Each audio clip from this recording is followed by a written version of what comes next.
come closer. I have a story for you tonight, one that kept me up past midnight when I first discovered it. It's about a widow who gave away bread she couldn't afford to 3 boys the world had thrown away, and what happened when those boys grew into the 3 most powerful dukes in England. I think it might be one of my favorites yet. This is the Duke's Revenge, and I'm so glad you're here. Tell me, where in the world am I reaching you tonight? Whether you're in bed, on a train, cooking dinner, or hiding from responsibilities, drop your location and your local time below. I love knowing who's listening. This story begins with blood on a bakery floor. The morning of March 15th, 1862, Cecilia Mercer woke to the sound of her door being kicked in. She had been sleeping in the back room of her shop, the shop that was no longer hers, the shop she had been evicted from 3 days prior, but had nowhere else to go. She had crept back after dark, thinking she could stay just one more night, just until she figured out what to do, where to go, how to survive. She had not expected Harold Holloway to check his property at dawn. There she is. Holloway's voice was thick with satisfaction as he stepped through the splintered doorframe, 2 hired men flanking him like dogs. The trespasser. I knew you'd come crawling back. Cecilia scrambled to her feet, her heart hammering against her ribs. She was still in her day dress.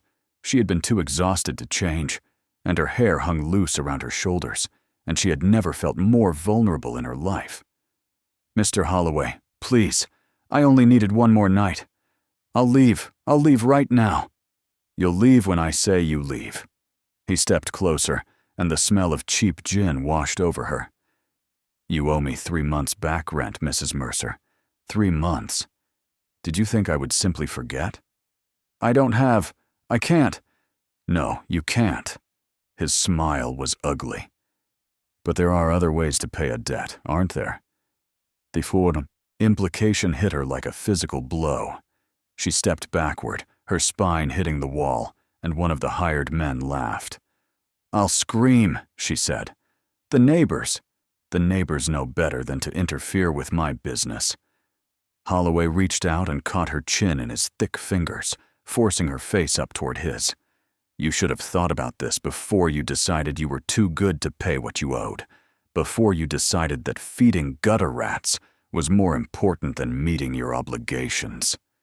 Let go of me. His hand cracked across her face. The pain was bright and sharp, and Cecilia tasted blood where her teeth had cut the inside of her cheek.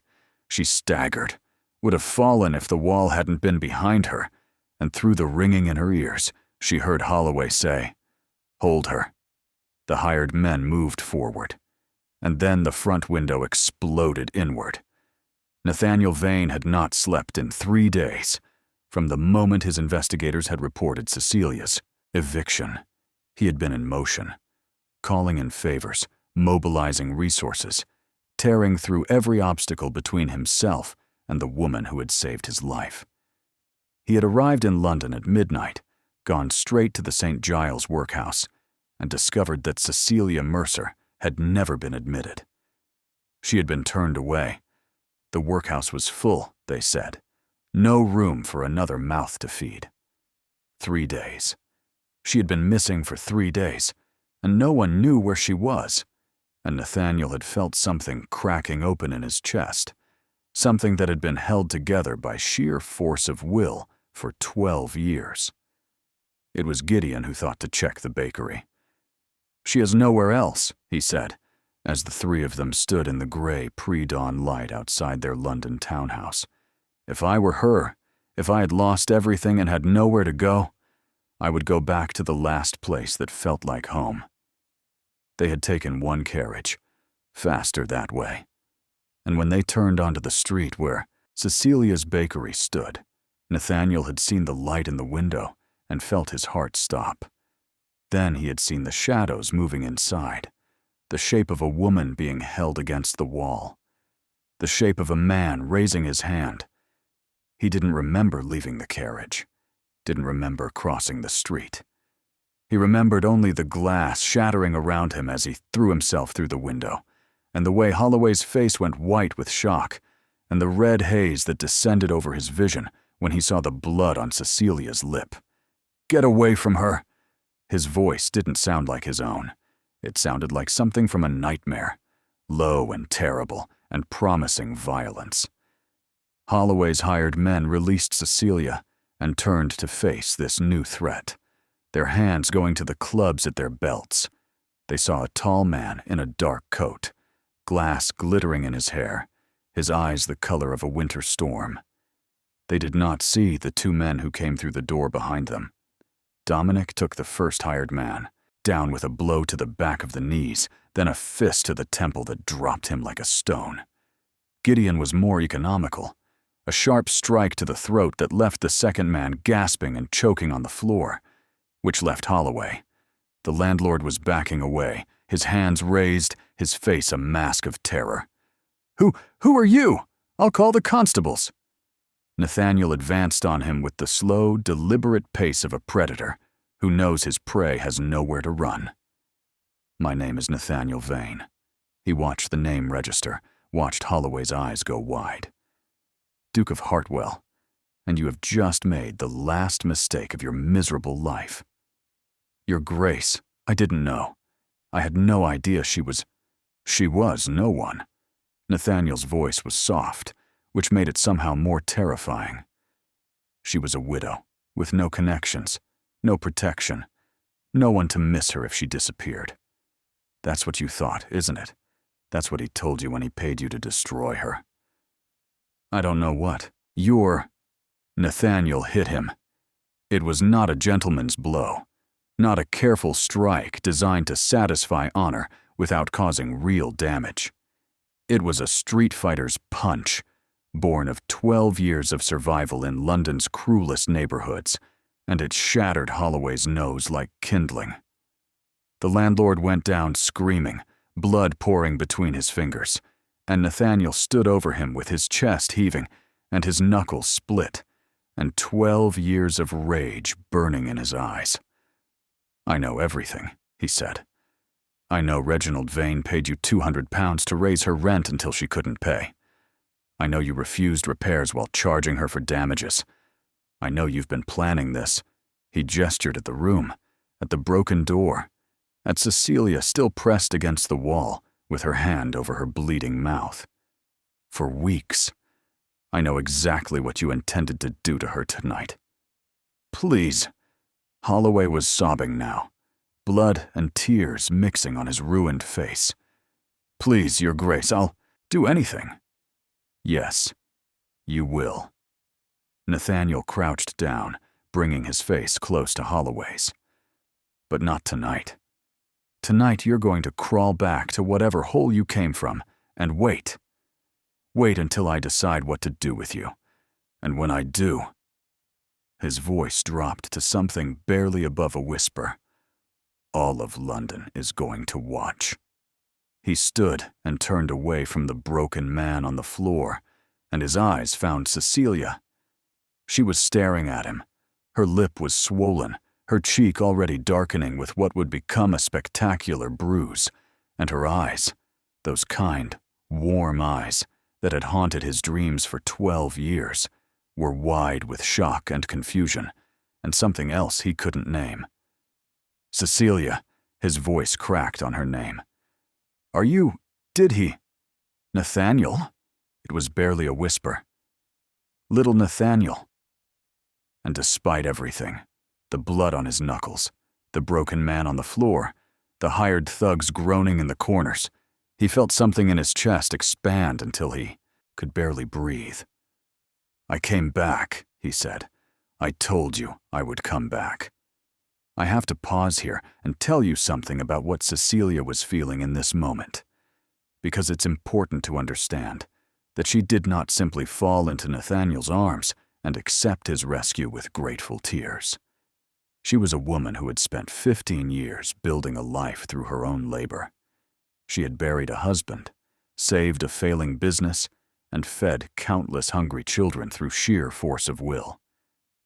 She had learned, through hard experience, that the world did not give gifts without expecting payment. And now 3 men had appeared from nowhere, claiming to be the starving boys she had fed a decade ago, claiming to be dukes, claiming to have the power to save her from the ruin that had consumed her life. It seemed impossible. It seemed like a fever dream, or a cruel joke, or a trap she didn't understand. So when Nathaniel reached for her, she flinched away. "Don't." Her voice came out, sharper than she intended, and she saw him freeze, saw something vulnerable flash across his face before he controlled it. I don't understand what's happening. Who are you? Who are you, really?" "I told you. I'm Nathaniel Vane, Duke of Hartwell. These are my brothers, Dominic and Gideon. We were the boys you fed, Cecilia, the triplets who came to your back door every evening for 4 years." "That's impossible." She shook her head, pressed her hand harder against her throbbing cheek. "Those boys were street children, orphans. They didn't have names. They didn't have—" "We had names." Dominic's voice was gentle. "We just never told you. We were afraid that if anyone knew who we really were, if our uncle found out we had survived—" "Your uncle?" "Reginald Vane, the man who murdered our father and stole our birthright." Gideon moved to stand beside his brothers, and Cecilia saw for the first time how alike they were, these 3 tall men with their dark hair and aristocratic bearing. "The man who paid Holloway to destroy you." The floor seemed to tilt beneath her feet. "What?" Nathaniel's jaw tightened. "Your ruin wasn't an accident, Cecilia. It wasn't bad luck or hard times. Our uncle was afraid you might know something, might be able to connect us to our past. So he paid your landlord to drive you out, paid your suppliers to cut off your credit, orchestrated every disaster that befell you for the past 2 years. She thought of the rent increases, the suppliers who suddenly wouldn't extend credit, the rumors about her shop, the customers who drifted away, the slow, grinding poverty that had worn her down month by month until she had nothing left. All of it. Deliberate, planned, paid for. "Why?" The word came out broken. I didn't know anything. I just gave you bread. Because you were kind to us." Nathaniel's voice was rough with emotion. "Because in a world that wanted us dead, you were the one person who treated us like we mattered. And because our uncle was a monster who couldn't take the chance that your kindness might someday threaten him." Cecilia's legs gave out. She would have fallen. But Nathaniel was there, moving faster than she would have thought possible, catching her before she hit the ground, lifting her into his arms like she weighed nothing. She should have protested, should have pushed away, demanded to be set down, maintained some semblance of dignity. Instead, she buried her face in his shoulder and wept. Now it's important to understand what happened to children without parents or protectors in mid-Victorian England. The law provided almost nothing for them. The Poor Law of 1834 had established workhouses as the primary form of relief, but these were designed to be deliberately harsh. The principle of less eligibility meant that conditions inside must be worse than the worst conditions outside, to discourage anyone from seeking help who could possibly survive without it. Children in workhouses were separated from any surviving family, given minimal education, put to work at backbreaking labor, and fed barely enough to sustain life. Many did not survive. Those who did often wished they hadn't. For children outside the workhouse system, street children, orphans, those who had slipped through every crack in society's inadequate safety net, survival meant begging, stealing, or selling whatever they had to sell. Boys as young as 6 swept crossings or held horses for pennies. Girls not much older sold flowers or matches, and when those failed, sold themselves. The Thames police pulled dozens of small bodies from the river every month, and nobody counted because nobody cared. This was the world into which Nathaniel, Dominic, and Gideon Vane were cast when their father was murdered, and their uncle claimed everything that should have been theirs. They were 6 years old. They took her to Hartwell House, not to the workhouse, not to some modest lodging, appropriate for a baker's widow, but to the London residence of the Duke of Hartwell, a mansion on Grosvenor Square that had been shuttered for 12 years and was now ablaze with light and activity as servants scrambled to prepare for their master's unexpected arrival. Cecilia protested. Of course she protested. "This isn't proper. I can't stay here. What will people say?" "People will say that the Duke of Hartwell has opened his home to a family friend in her time of need," Nathaniel said flatly. "And if they say anything else, they will answer to me." "But I'm not. We're not. You are the woman who saved my life." He stopped in the entrance hall, still carrying her, and looked down at her with an intensity that stole her breath. "You are the most important person in my world, and I am not letting you out of my sight until I am certain you are safe." She didn't know what to say to that, didn't know what to do with the raw emotion in his voice, the fierce protectiveness in his eyes. This was not the starving boy she remembered. This was a man, a powerful, dangerous man, and he was looking at her like she was the answer to a prayer he had been whispering for 12 years. It terrified her. And somewhere beneath the terror, in a place she wasn't ready to examine, it made her feel something else entirely.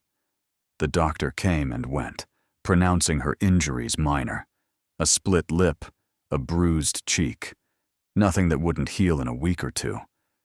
The housekeeper brought food, more food than Cecilia had seen in months, and stood over her until she ate every bite. A maid drew a bath and laid out a nightgown that must have cost more than Cecilia's entire wardrobe. And through it all, Nathaniel hovered. He was trying to give her space. She could see that. He stayed in the doorway while the doctor examined her, retreated to the hall while she bathed. But every time she looked up, he was there, watching her with those storm-gray eyes, as if he was afraid she might vanish if he looked away. It should have been suffocating. Instead, it made her feel something she hadn't felt in years. Safe. She fell asleep in a bed softer than clouds, wrapped in sheets that smelled of lavender, and for the first time in months, she didn't dream of losing everything. She dreamed of a boy with hungry eyes, pressing a loaf of bread to his chest like it was treasure. The weeks that followed were a strange kind of purgatory. Cecilia recovered slowly, her body healing faster than her spirit, and she tried to make sense of the impossible situation in which she found herself. She was living in a duke's mansion. She was being waited on by servants who called her ma'am and treated her with deference. She had more food, more comfort, more security than she had known in years. And she had Nathaniel. He was patient with her. Too patient sometimes. He answered her endless questions about the years they had been apart, the legal battles, the investigation, the systematic dismantling of his uncle's crimes. He told her about learning to be a duke, about the tutors and the lessons, and the slow, painful process of becoming someone the world would accept. He did not press her, did not ask for anything, did not mention the intensity with which he looked at her, the way his hand lingered when he helped her into a chair, the way his voice softened when he spoke her name. But Cecilia noticed. Of course she noticed, and she didn't know what to do with it. 3 weeks after her rescue, everything changed. Cecilia was sitting in the morning room, attempting to read a book she couldn't focus on, when the butler announced a visitor. Before she could ask who it was, a woman swept into the room like she owned it. She was beautiful. That was the first thing Cecilia noticed. A China doll beauty, all golden curls and porcelain skin, and a figure that the pale pink gown she wore displayed to perfection. She moved with the unconscious grace of someone who had been trained from birth to command attention, and her blue eyes swept over Cecilia with the cool assessment of a woman evaluating a rival. "So," she said, her voice honey over ice, "you're the baker woman." Cecilia set down her book and rose, her spine straightening instinctively. "I'm Mrs. Mercer. And you are?" "Lady Philippa Ashworth." The name fell like a gauntlet thrown. The Duke of Hartwell's betrothed. The word hit Cecilia like a physical blow. Betrothed. Nathaniel was betrothed. He had a fiancée, a beautiful, elegant, aristocratic fiancée, and he hadn't.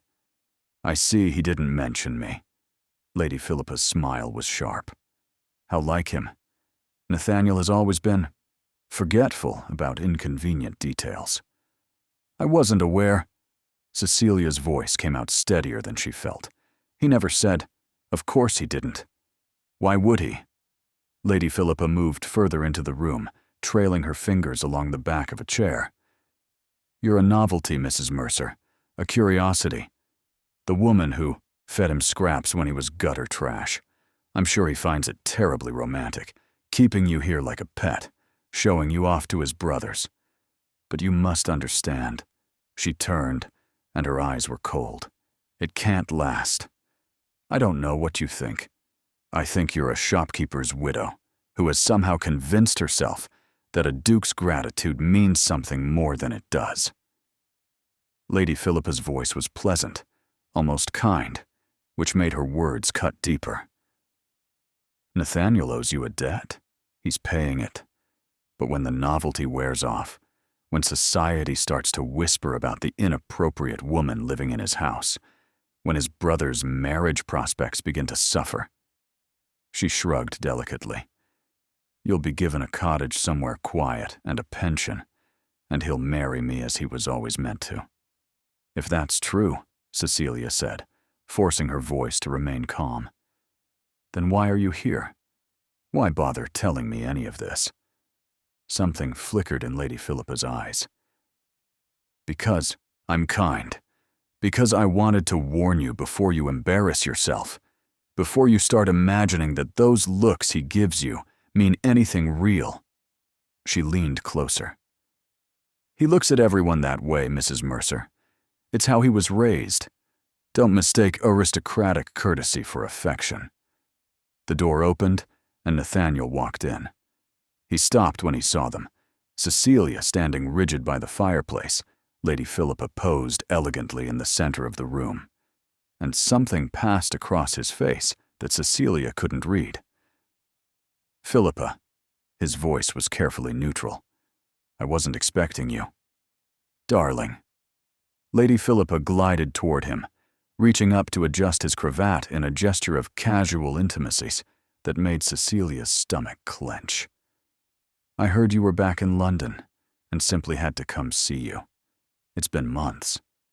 Cecilia watched Nathaniel's face as Lady Philippa touched him, watched for any sign of the intensity he showed when he looked at her, any hint of the raw emotion she had seen in his eyes. She saw nothing. His expression was polite, distant, the careful mask of a man who had learned to hide what he felt. But Lady Philippa was touching him. Lady Philippa was his betrothed. Lady Philippa belonged in this world in a way Cecilia never would.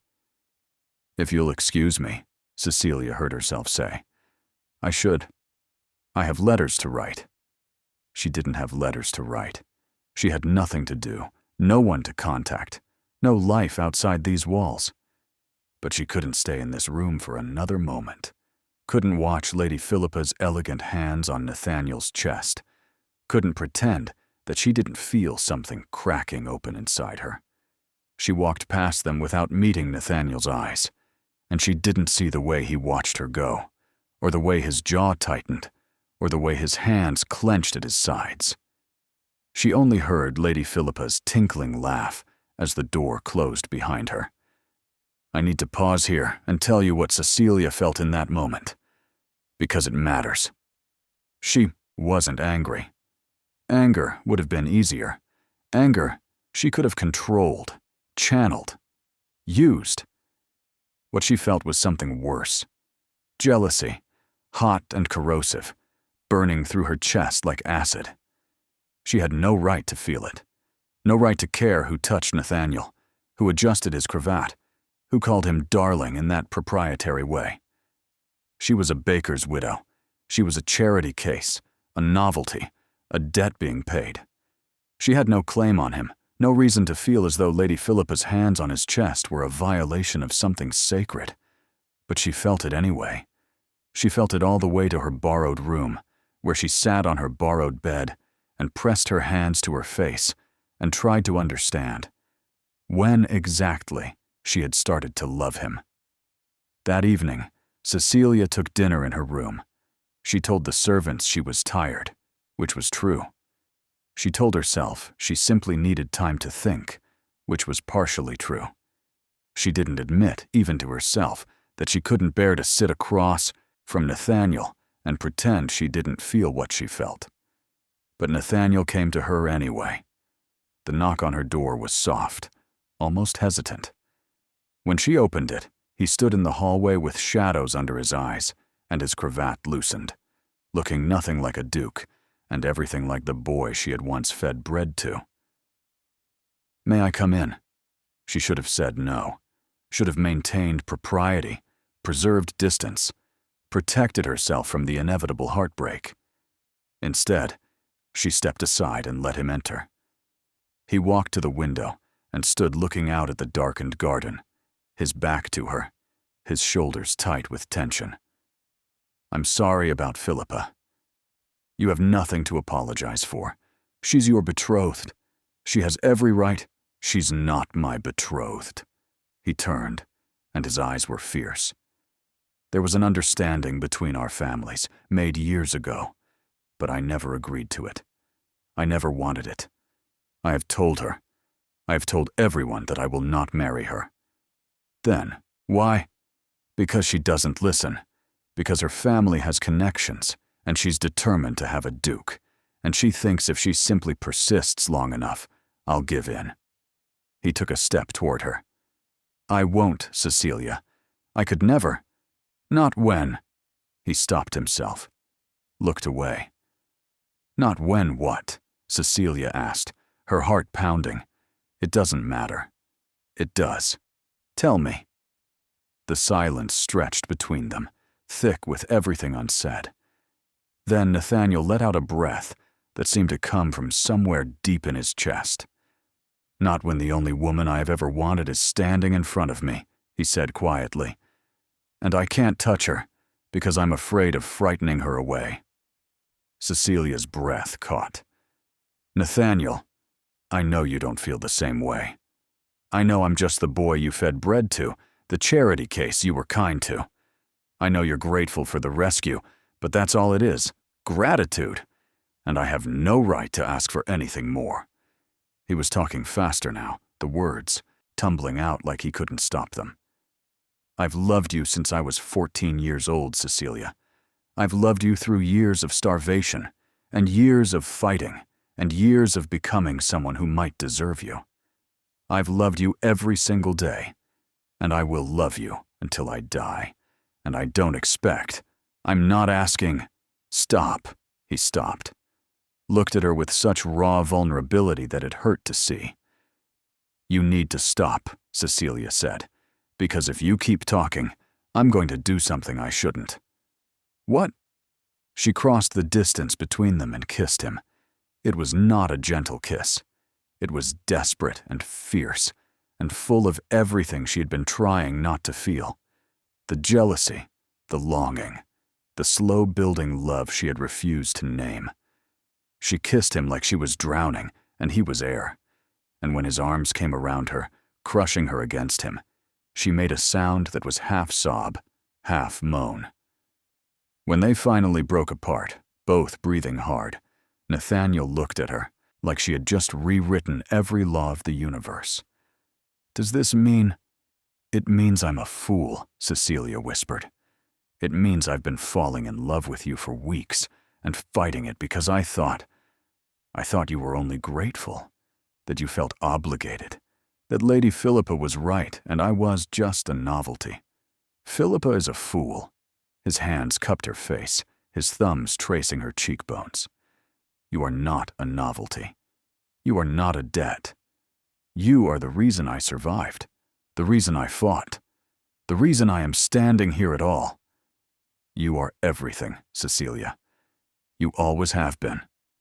She kissed him again, softer this time, a question rather than a declaration. And when she pulled back, she said, "We shouldn't. This is too fast. We barely know each other as we are now. People will say, I don't care what people say. I do." She pressed her hand against his chest, feeling his heart pound beneath her palm. "I care because I have to live in this world, Nathaniel. I'm not a duke. I can't simply ignore society and do as I please. If we do this wrong, if we rush, I'll be the grasping widow who seduced a duke for his money, and you'll be the fool who threw away his reputation for a shopkeeper." She saw him absorb her words, saw the impatience in his eyes war with understanding. "Then what do you want?" he asked finally. "Tell me what you want, and I'll do it. Anything." "I want time." She stepped back, putting distance between them before she lost her resolve entirely. "I want to know you, the man you are now, not just the boy I remember. I want to be certain this is real, that it will last, that we're not just caught up in the drama of the rescue and the revelation. I want—" She took a shaky breath. "I want to be sure." Nathaniel was quiet for a long moment. Then he nodded. "Time?" he said. "I can give you time." He moved toward the door, then paused with his hand on the handle. "But Cecilia, I've waited 12 years. I can wait a little longer. I cannot wait forever. At some point, you're going to have to trust that what I feel is real." He left before she could respond, and Cecilia stood in the middle of her borrowed room, touching her lips where he had kissed her, and wondered how long she could hold out against something she wanted so desperately. The Thornbury Ball was announced 3 weeks later. It was the first major social event of the season, hosted by the Marquis of Thornbury at his London residence, and all of society would be in attendance. Nathaniel had not originally planned to go. He despised these affairs, the shallow conversation and the endless maneuvering, but his brothers had convinced him that he needed to be seen. "You've been hiding since you returned to London," Dominic argued. "People are starting to talk. They're saying you're afraid to face society, that you're ashamed of your past, that you're not really fit to be a duke. Let them talk. We can't let them talk. Not if we want to be taken seriously. Not if we want to protect our position." Dominic met his eyes steadily. "And not if you want to protect Cecilia." That argument won. "Come with me," Nathaniel said to Cecilia that afternoon, as they walked together in the garden. 3 weeks of time had not dimmed what he felt for her. If anything, it had intensified as he learned who she truly was beneath the kindness that had first drawn him. "To the ball. As my guest." "Nathaniel, I can't." "You can. I'll have gowns made. I'll introduce you to everyone, and you'll show them exactly who you are. The woman who saved the lives of 3 dukes. They'll eat me alive. They'll try." He stopped walking and turned to face her. "And I will be right beside you. And my brothers will be right beside you.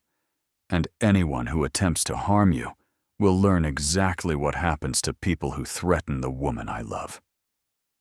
He saw the conflict in her eyes, the fear of exposure warring with something else, something that looked almost like hope. "You're asking me to walk into a lion's den. I'm asking you to walk into a lion's den with 3 lions guarding you." He took her hands, felt them trembling in his. "I'm asking you to trust me." She was quiet for a long moment. Then, slowly, she nodded. "Yes, I'll come." The gown was silk, the color of midnight. shot through with silver threads that caught the light like stars. The modista who created it had wept when she saw the finished product, and Cecilia had to admit, looking at herself in the mirror, that she had never looked like this before. She looked like someone who belonged in a duke's ballroom.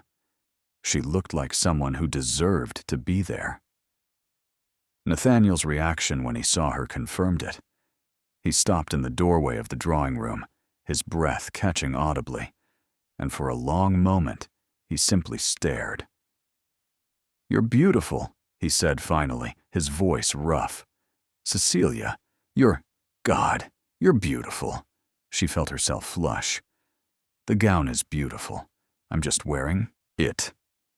"No." He crossed the room to her, took her hands, looked down at her with an expression that made her heart race. "The gown is fabric. You are the most beautiful thing I've ever seen. You always have been." She wanted to kiss him. She wanted to drag him upstairs and forget about the ball entirely. But she had asked for time, and she meant to take it, even if the waiting was slowly driving her mad. "We should go," she said, her voice not quite steady. "We'll be late." The Thornbury ball was everything Cecilia had feared, and nothing she had expected. The ballroom was vast, glittering with thousands of candles reflected in mirrors that lined the walls. The cream of English society swirled across the dance floor in silks and satins, diamonds flashing at throats and wrists, the air thick with perfume and music, and the sharp undercurrent of social warfare. And everyone was staring at her. She had entered on Nathaniel's arm, with Dominic and Gideon flanking them like an honor guard. The Vane brothers, making their first major public appearance. The street children turned dukes, with their mysterious companion who was clearly not one of them. The whispers had started before they were halfway across the room. "Who is she?" "Nobody," I heard. "Some shopkeeper's widow. Absolutely scandalous bringing her here. Poor Lady Philippa, she must be mortified." Cecilia kept her chin up and her spine straight, drawing on reserves of dignity she hadn't known she possessed. Nathaniel's hand covered hers on his arm, warm and steadying, and when she glanced up at him, he was smiling. "They're talking about us," she murmured. "Let them talk. By the end of tonight, they'll have much more to talk about." Before she could ask what he meant, Lady Philippa materialized before them. She was stunning, as always, in a gown of pale pink that set off her porcelain complexion and golden hair. But there was something different about her tonight, a sharpness in her eyes, a brittleness in her smile, that made Cecilia's instincts prickle. "Your Grace." Her voice was honey over ice. "How lovely that you could attend." Her gaze slid to Cecilia, then away, dismissing her entirely. "I was hoping you might honor me with the first waltz." Cecilia felt Nathaniel stiffen beside her. "I'm afraid I've already promised the first waltz to Mrs. Mercer." 2. Lady Philippa's mask slipped, just for a moment, revealing the fury beneath. "I see. How democratic of you. I prefer the term devoted." Nathaniel's voice was pleasant, but there was steel beneath the courtesy. "Mrs. Mercer is my honored guest tonight. She will have the first waltz, and the supper dance, and as many other dances as she wishes."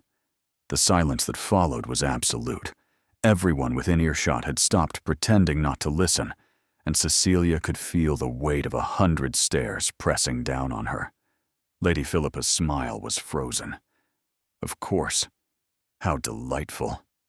She turned and disappeared into the crowd, and Cecilia let out a breath she hadn't known she was holding. "You didn't have to do that," she murmured. "You've made her an enemy." "She was always an enemy. I simply made it official." Nathaniel looked down at her, and his eyes softened. "Dance with me."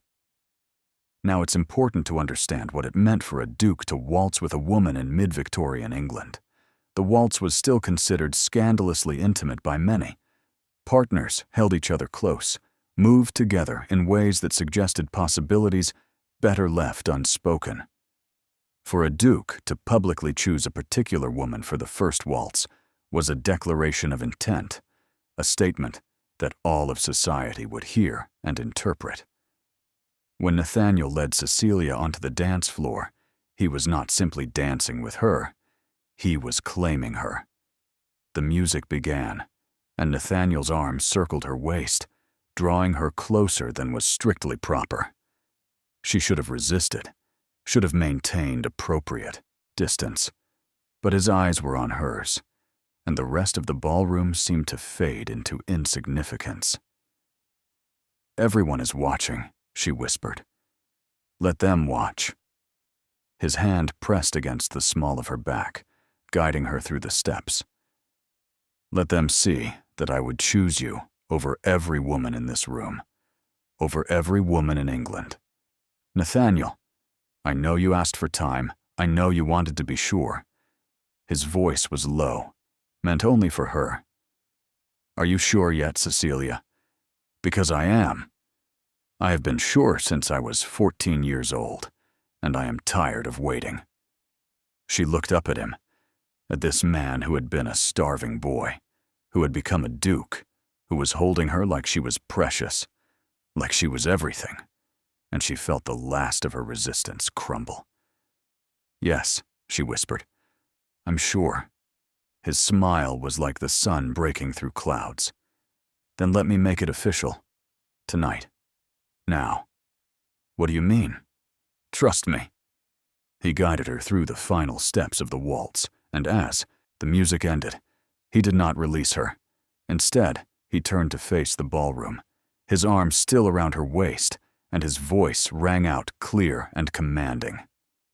"Ladies and gentlemen, I have an announcement." The room went silent. Every eye turned toward them, the Duke of Hartwell and the mysterious woman in midnight silk who was still caught in his arms. "Many of you have heard rumors about my companion tonight. Allow me to put those rumors to rest." His voice carried to every corner of the vast space, and Cecilia felt her heart hammering against her ribs. 12 years ago, when I was a starving boy on the streets of London, this woman gave me bread. She gave my brothers bread. Every day, for years, she fed us when the rest of the world wanted us dead. She saved our lives. Murmurs rippled through the crowd. "Tonight, I am honored," his arm tightened around her, "to announce that Mrs. Cecilia Mercer has agreed to become my wife, the Duchess of Hartwell." The silence that followed was deafening. Then, from somewhere in the crowd, Dominic began to applaud. Gideon joined him, and slowly, hesitantly, others followed. Not everyone, not even most, but enough to fill the ballroom with the sound of approval, or at least acceptance. Cecilia saw Lady Philippa's face in the crowd, pale with fury, and felt a savage satisfaction that she knew she shouldn't feel but couldn't suppress. "You might have warned me," she murmured to Nathaniel. Where would be the fun in that? But his eyes were serious. "Is it truly all right? I know I pushed. I know you wanted time. It's all right." She turned to face him, letting the whole ballroom see her smile. "It's more than all right. It's perfect." He kissed her then, right there in front of everyone. A soft, sweet, claiming kiss that made several matrons gasp and set the gossips buzzing for weeks. And Cecilia knew that nothing in her life would ever be the same. The Ashworth Garden Party was 2 weeks later. It was one of the most exclusive events of the season, hosted by Lord and Lady Ashworth at their estate for an afternoon of genteel entertainment. Croquet on the lawn, champagne in crystal glasses, the kind of civilized gathering where reputations were made and destroyed with the flick of a fan. It was also the event where Nathaniel planned to publicly destroy everyone who had conspired against Cecilia. "This is madness," Cecilia said, as their carriage rolled toward the Ashworth estate. "Lady Philippa will do something. You know she will." "I'm counting on it." Nathaniel's expression was unreadable. "Philippa has been making veiled threats for weeks, about evidence she could produce, witnesses she could bring forward, ways she could destroy your reputation if I didn't come to my senses. I want her to try. I want her to show everyone exactly who she is. And Holloway? Holloway will be there, one of Philippa's witnesses, one of the people she planned to use against you." His jaw tightened. "By the end of the day, both of them will be destroyed, publicly, irrevocably, and everyone will know that threatening you was the worst mistake they ever made."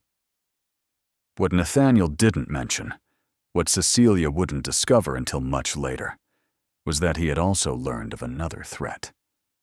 Lord Blackwood, who had been a close associate of Reginald Vane, had been seen meeting with Lady Philippa multiple times in the past week. His investigators had uncovered disturbing information about Blackwood's methods, his preference for solving problems through violence rather than social maneuvering. Nathaniel had warned his brothers to watch for Blackwood. He had not anticipated that Blackwood would make his move when Cecilia was alone. The garden party was in full swing when they arrived. Ladies in pastel gowns drifted across manicured lawns. Gentlemen in summer suits clustered in groups, discussing politics and horse racing. Servants circulated with trays of champagne and delicate finger foods. It was a perfect English afternoon, beautiful and civilized, and utterly ruthless beneath the surface.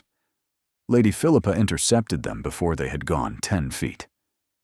"You came?" Her voice was bright, her smile brittle. "How delightful. And you've brought your future Duchess." The pause before the words was deliberate, loaded with contempt. "Lady Philippa," Cecilia kept her voice pleasant. "What a lovely party. You must be so proud." Something flickered in Philippa's eyes. "Yes. Well, I did have rather different plans for today's announcement, but circumstances change, don't they?" She looked at Nathaniel. "Though perhaps not as much as some people think. Is that a threat?" Nathaniel's voice was mild. "Because I should warn you, Philippa, I don't respond well to threats." "Not a threat, merely an observation." She smiled. "Enjoy the party, Your Grace. I have a feeling it will be quite memorable." She glided away, and Cecilia watched her go with a knot of unease tightening in her stomach. What is she planning? Nothing I haven't prepared for. Nathaniel took her arm, guiding her toward the center of the lawn. "Stay close to me. Whatever happens, stay close." An hour into the party, Cecilia excused herself to find the ladies' retiring room. It was a simple enough request. She needed a moment away from the constant scrutiny, the whispered comments, the weight of 100 hostile stares. Nathaniel was deep in conversation with a group of parliamentarians, and she didn't want to interrupt. "I'll only be a moment," she told Dominic, who had positioned himself nearby.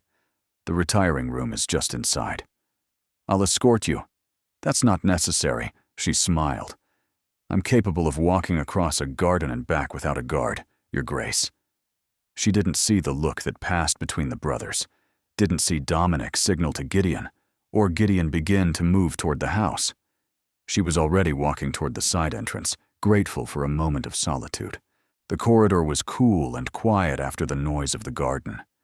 Cecilia found the retiring room easily enough, but she lingered for a moment by a window, looking out at the formal gardens, trying to settle her nerves. In a few hours, this would all be over.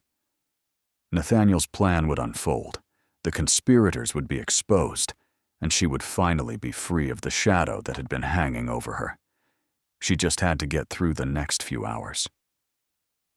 "Mrs. Mercer, or should I say, the future Duchess of Hartwell." She spun around. Lord Blackwood stood in the doorway, blocking her exit. He was dressed impeccably, as always, but there was something different about him today. A tension in his posture, a dangerous gleam in his eyes that made every instinct she possessed scream at her to run.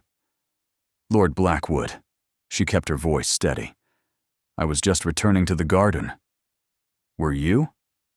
He stepped into the corridor, and the door swung shut behind him.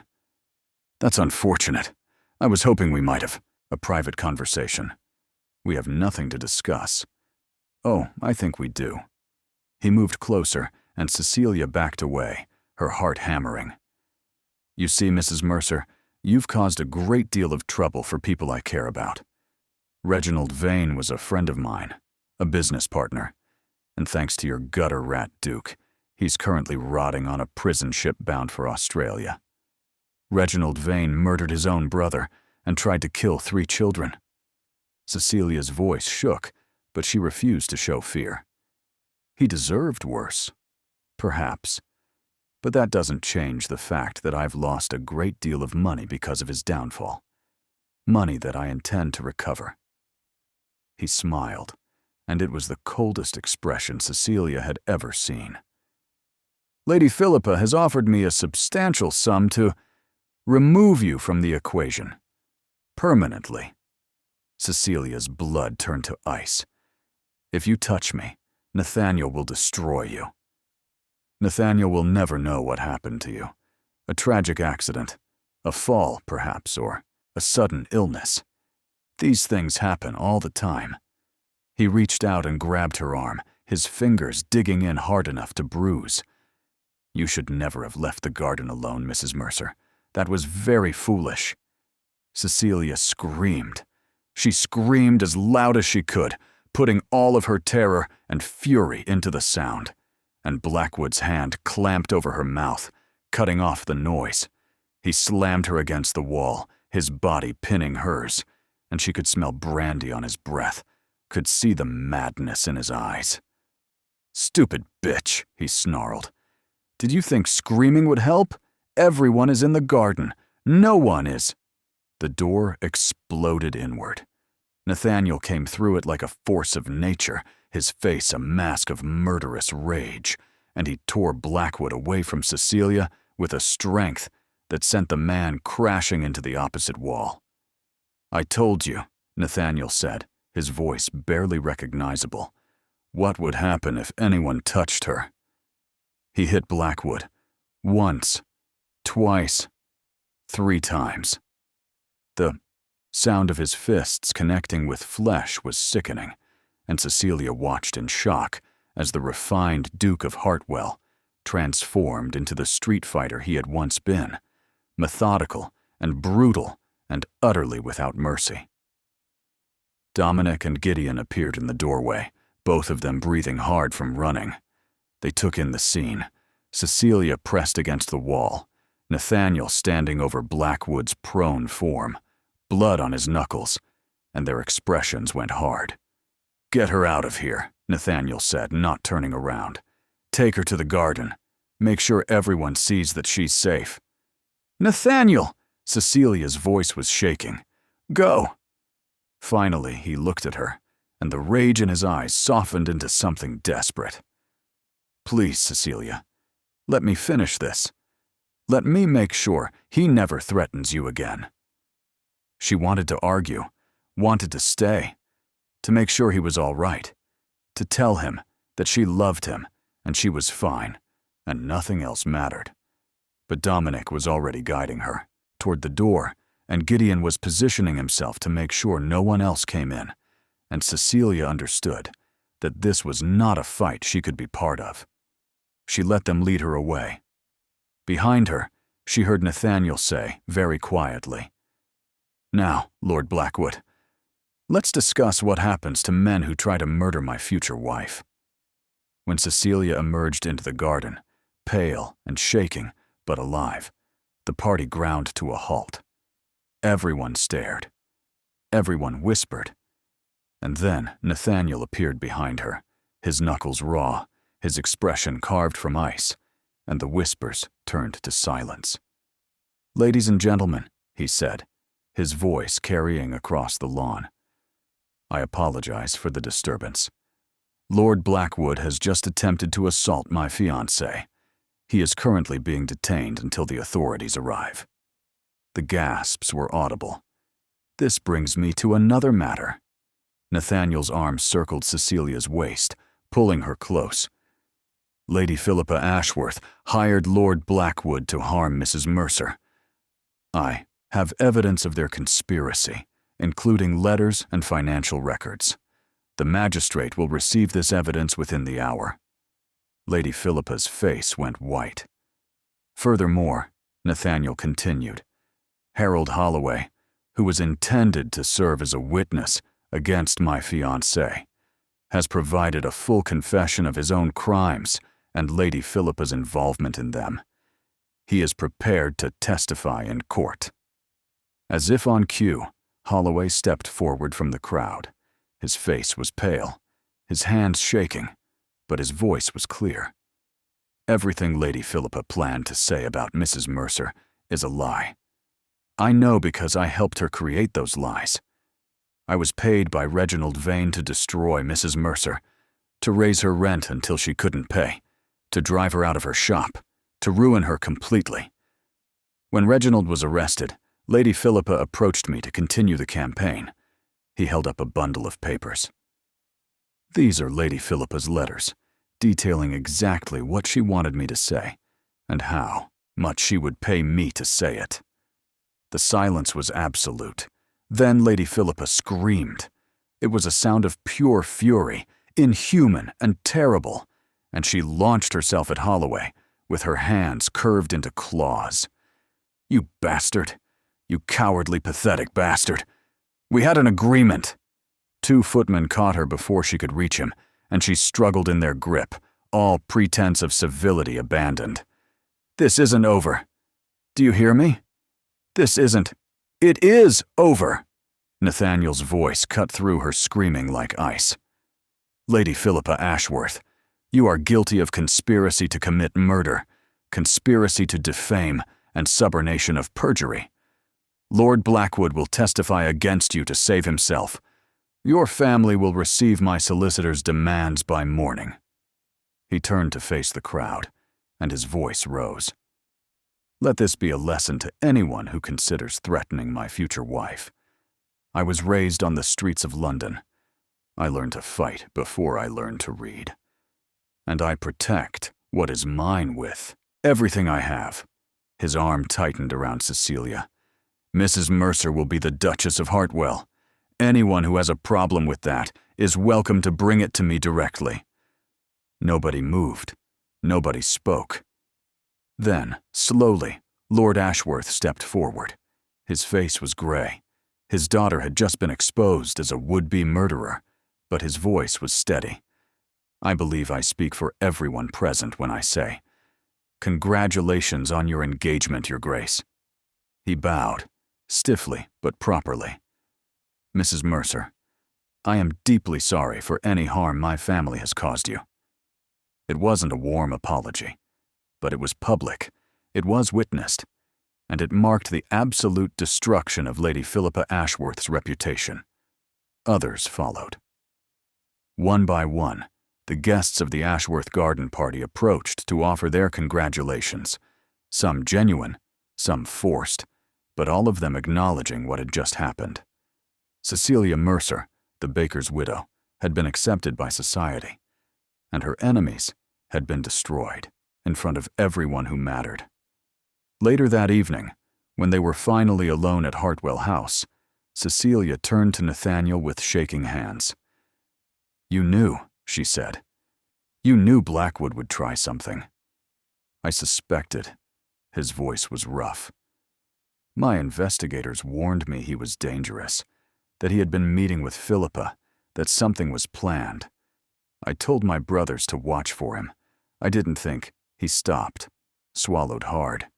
"I didn't think he would move so quickly. I didn't think you would leave the garden. I needed a moment alone. I didn't know. You shouldn't have to know." He crossed the room to her, took her hands, held them against his chest. "You should be able to walk through a garden without fearing for your life. You should be safe everywhere, always. And the fact that you weren't. The fact that I almost lost you. His voice broke. Cecilia pulled him close, wrapping her arms around him, feeling him shake against her. You didn't lose me, she whispered. I'm here. I'm safe. Because of you. I was so afraid. The words came out muffled against her hair. When I heard you scream, when I saw him touching you, I thought I was too late. I thought, shh. She pulled back enough to cup his face, to make him look at her. You weren't too late. You saved me. You've been saving me since the moment you came back into my life. I love you. The words were raw, desperate. God, Cecilia, I love you so much it terrifies me. If anything had happened to you. She kissed him. Not a gentle kiss. Not a reassuring peck. A claiming kiss. A promise. A declaration of everything she felt and had been too afraid to say. I love you too, she said against his lips. I love you, and I'm tired of waiting. I'm tired of being careful. I want you, Nathaniel. Tonight. Now. His breath caught. Are you sure? After everything that happened? I'm sure. She took his hand and placed it over her heart, letting him feel its rapid beating. I've never been more sure of anything in my life. The wedding night, though it came 2 months later, after a proper engagement and a society wedding that no one could question, was worth every moment of waiting. But the night they first came together, in the aftermath of terror and triumph, was something else entirely. It was urgent and tender and fierce, two people who had almost lost each other, discovering exactly how precious they were. Nathaniel was gentle with her, even when his hand shook with wanting. He asked permission at every step, watched her face for any sign of hesitation, told her again and again that she was beautiful, that she was everything, that he had dreamed of this for 12 years. And Cecilia, who had been so careful for so long, let herself be reckless for once. Let herself take what she wanted, give what she had, lose herself in the arms of the man she loved. I dreamed of this, he murmured against her throat afterward. Every night for 12 years. Reality better than the dream. Reality is, he kissed her, deep and slow. There are no words for what reality is. Epilogue. 10 years later, the Hartwell Charity Schools numbered 7 across England, each one built on the same principle, that every child deserved kindness, that every child deserved to be fed, that every child deserved to know they mattered. The Duchess of Hartwell visited each school regularly, teaching baking in the kitchens, reading stories in the dormitories, holding the hands of children who were scared and lonely. Her husband accompanied her when he could, the fierce Duke of Hartwell, reading fairy tales in a voice that made the children laugh and the staff weep. They had 4 children of their own, 3 boys and a girl, who were being raised with the understanding that privilege was responsibility, that power was meant to serve, that the measure of a person's worth was not what they took from the world, but what they gave. On a spring afternoon in 1872, Cecilia stood in the garden of the original Hartwell School, built on the site of her old bakery, and watched as her eldest son helped a small boy learn to knead bread dough. The boy was an orphan, rescued from the same streets where Nathaniel had once starved, and he looked at the Duke's heir with an expression of wonder. Mother.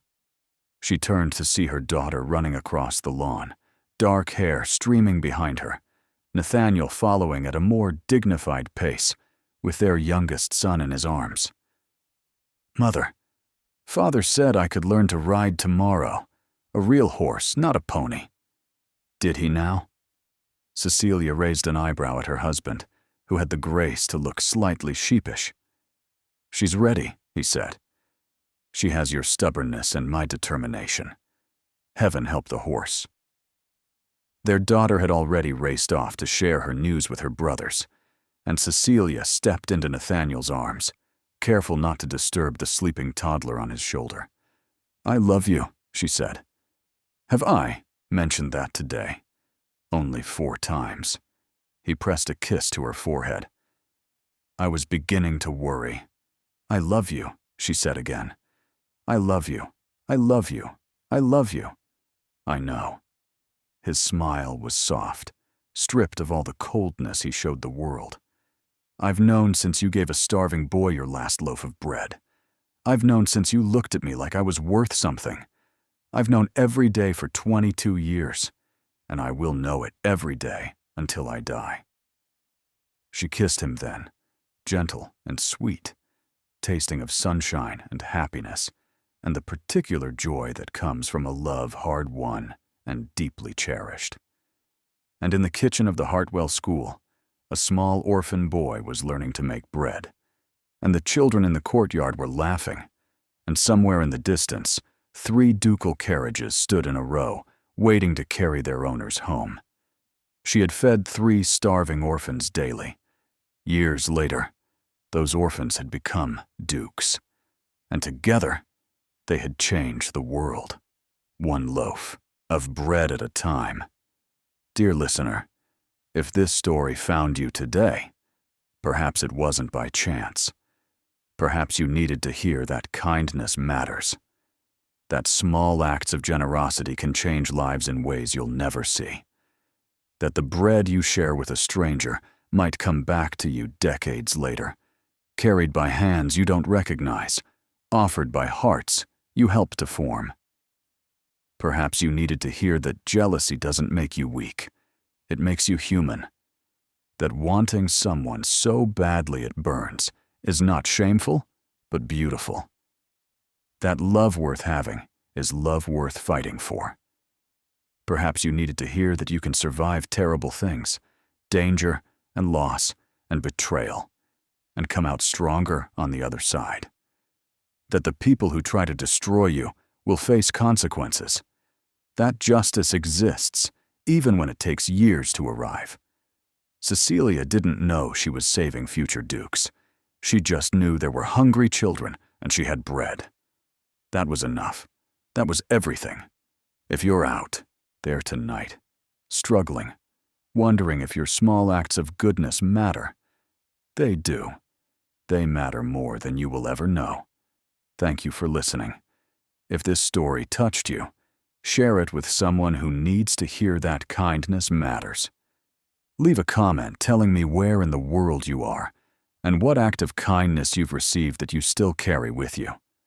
Until next time, my darlings, remember, the coldest hearts burn the hottest, but the kindest hearts burn longest of all. This has been The Duke's Revenge. Sweet dreams. The end.